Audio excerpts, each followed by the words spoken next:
Welcome to Rizvi's e-learning channel.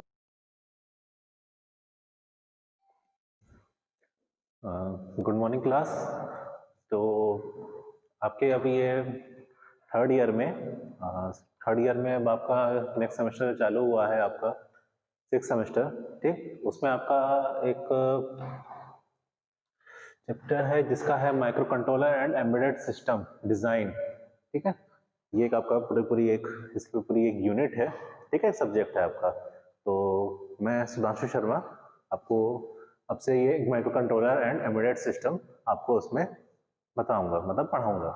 ठीक है, तो मोस्टली आप लोग ने अपने नेक्स्ट इसके पहले वाले सेमेस्टर में आप लोग ने micro processor and micro controllers पढ़े होंगे। ठीक है, तो माइक्रो प्रोसेसर और माइक्रो कंट्रोलर्स तो आपने पढ़ लिए, उसमें 8051 भी आपने उसमें पढ़ा।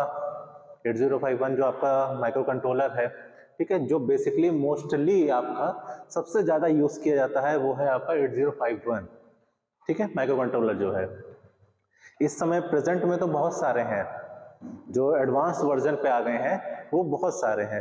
रेस्पबेरी पाई हो गया है और बहुत से हैं, बहुत ज़्यादा।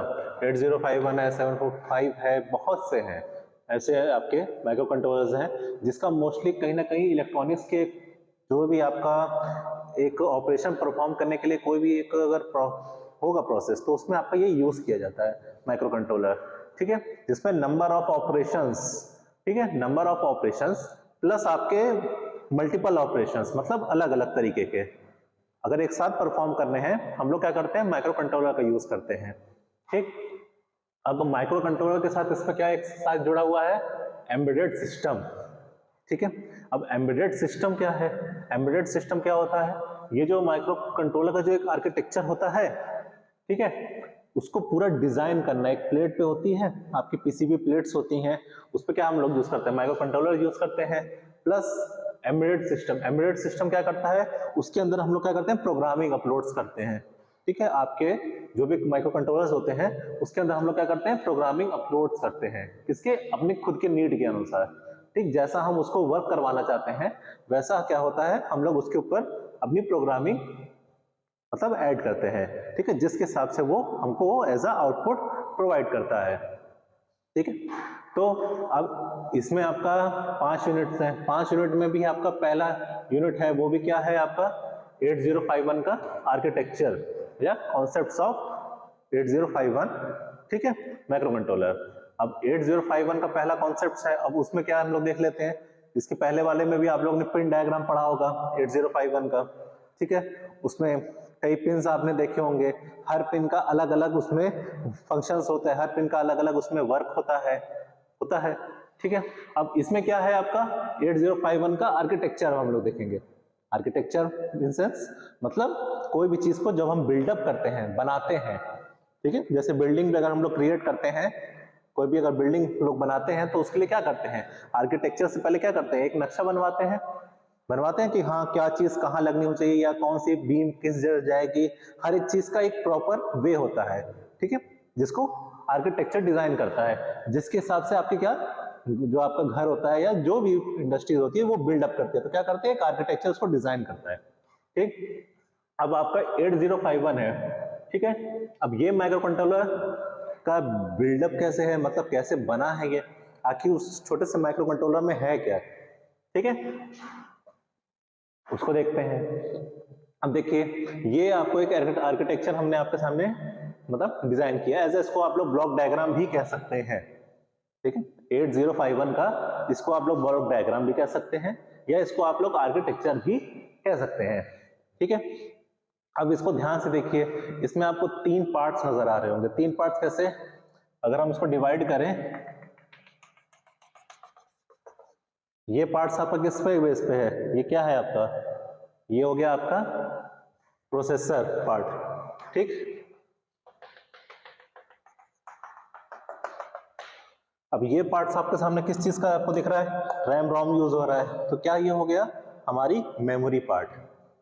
अब यहां पे क्या है हमारा, इस पार्ट में क्या है हमारा आउटपुट है, जो भी हमारा वहां प्रोसेस हो रहा है वो कहां पे आएगा हम लोग को एज आउटपुट, हमको इस पॉइंट पे मिलेगा। ठीक है, जहां डिस्प्ले हो रही है हर चीज हमारी। ठीक है, ठीक है। क्या था हमारा प्रोसेसर पार्ट, जिसमें आपके प्रोसेस होगी, कोई भी चीज जो होगी वो हमारी कहाँ प्रोसेस होगी, इस पार्ट में। ठीक है, जैसे भी देखिए माइक्रो कंट्रोलर है, बेसिकली है माइक्रो कंट्रोलर है, तो इसमें कंप्यूटर्स के टाइप के ही आप उसमें अगर आप कुछ मेमोरी, अगर उसके अंदर कोई भी प्रोग्रामिंग अगर आप उसमें इंस्टॉल करोगे या अपलोड करोगे, तो उसके लिए क्या चाहिए, प्रोसेसर चाहिए, जिसपे थ्रू आप उसमें अपलोड कर सको, चाहिए।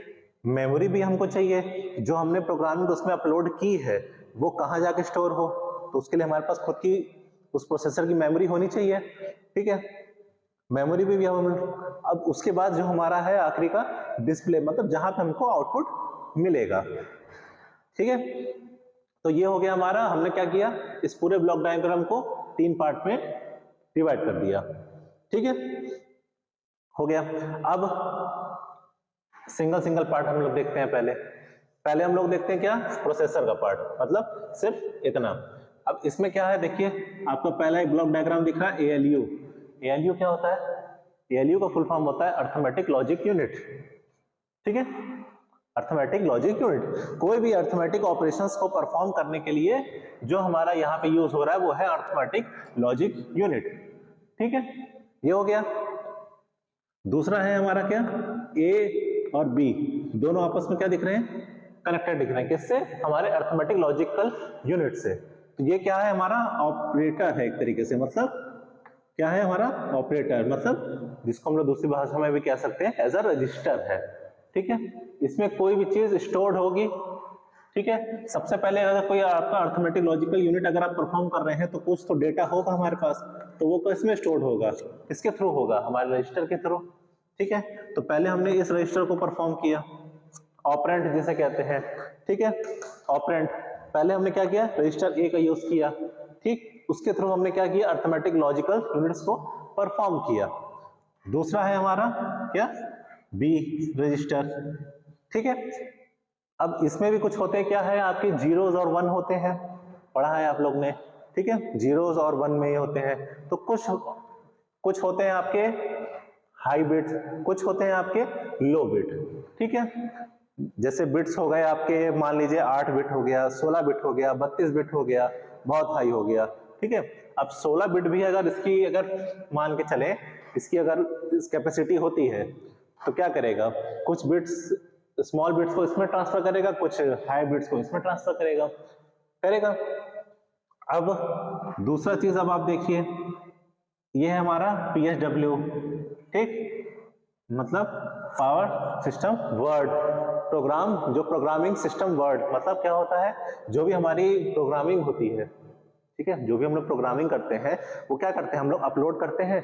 ठीक है, अपलिंक करते हैं किस पे, अर्थमेटिक लॉजिकल यूनिट में, जिससे वो अर्थमेटिक लॉजिक यूनिट क्या करता है, कोई भी एक ऑपरेशंस को परफॉर्म करता है।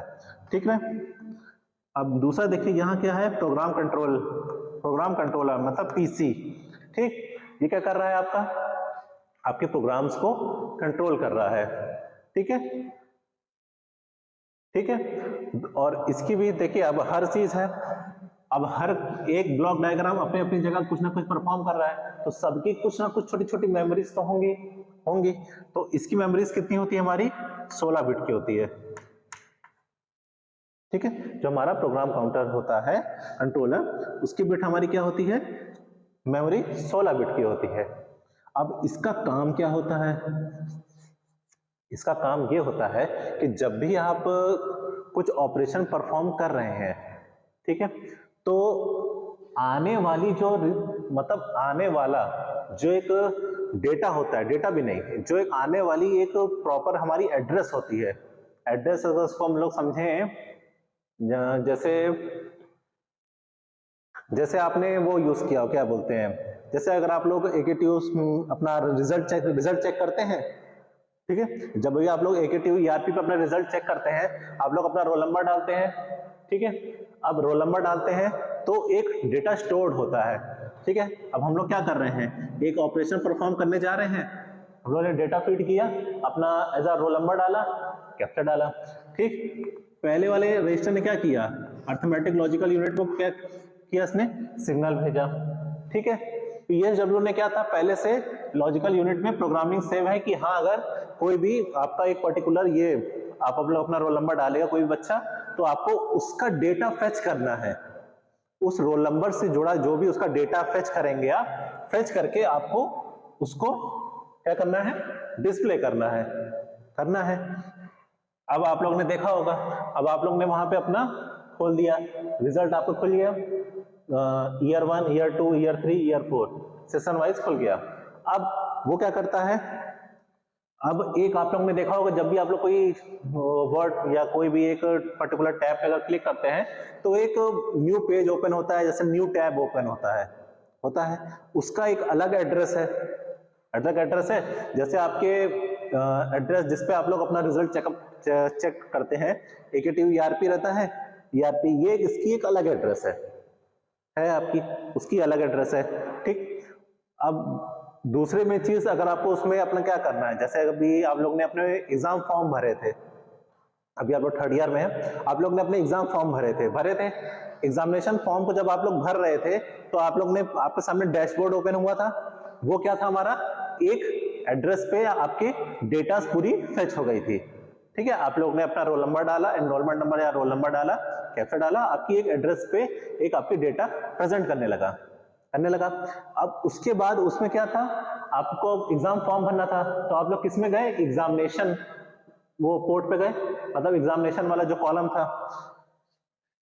पीसी क्या करता है, जो एग्जामिनेशन पे जब आप क्लिक करोगे तो उसका एक पर्टिकुलर एड्रेस होगा, पर्टिकुलर एक एड्रेस होगा, जब भी आप उसको क्लिक करोगे तो वो पर्टिकुलर एड्रेस को आपके सामने ओपन कर देगा, उसकी एक अलग वेबसाइट एड्रेस बनेगी, ठीक।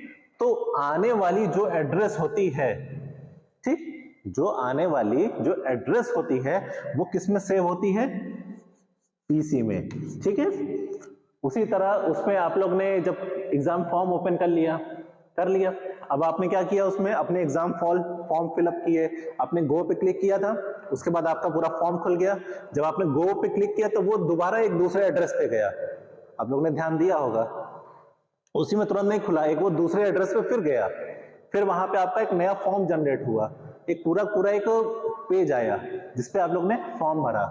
वो एड्रेस किस में सेव थी, इसमें एड्रेस, सिर्फ एड्रेस हम बात कर रहे हैं, उस पेज की एड्रेस किसमें सेव थी, आपके पीसी में। उसके बाद जब आपका फॉर्म पूरा खुला था, जिसमें आप लोग अपने पूरा सब्जेक्ट सेलेक्ट कर रहे थे, प्लस साथ में आप लोग ने कैरी पेपर था जिसका उन्होंने कैरी पेपर फिलअप किया, ठीक। नीचे आप लोग ने, ऊपर आप लोग ने ABC ID डाली, आधार डाला, और प्लस नीचे फिर आप लोग ने सबमिट किया।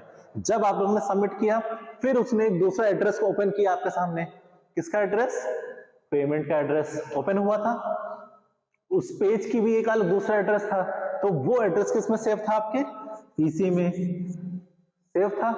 पहले से जो भी आपके पहले, मतलब जो भी आपके ऑपरेशंस परफॉर्म होने हैं, ठीक है, उन सब के एड्रेस किसमें सेव होते हैं, आपके पीसी में, जिसकी मेमोरी कितनी है, कितनी कैपेसिटी की है बेचारा, ये 16 बिट का है।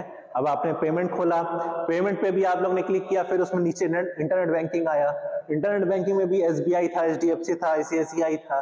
अब उसमें भी आपने, किसी ने SBI सेलेक्ट किया, जब SBI सेलेक्ट किया, वो फिर आपको एक दूसरे पेज पे लेके गया, उसने फिर एक आपके सामने एक नया पेज ओपन किया, उसका भी एड्रेस चेंज था, वो किस पे आपको ले गया, AKTU ERP से वो कहां ले गया, आपको बैंक के सर्वर में ले गया।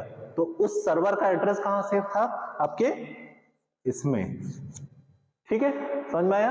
अब आपने वहां पे पेमेंट किया, अपना पेमेंट करके अपना सब कुछ आपने सबमिट किया, फिर वहां से वो फिर किस में आ गया, आपके AKTU ERP में, जहां पे आपका स्टेटस क्या दिखने लगा, सक्सेस, ठीक। तो दोबारा जब वो AKTU ERP खुली आपकी, तो वो उस ERP का एड्रेस किसमें सेव था, आपके इस पीसी में, ठीक है। अब समझ में आया। तो किसी भी चीज की, किसी भी अगर हम ऑपरेशन में कोई भी अगर उसका एड्रेस है, तो जो आने वाला जो एड्रेस है वो किसमें सेव होता है, आपके पीसी में, ठीक है, ये समझ में आ गया। अब दूसरा देखते हैं।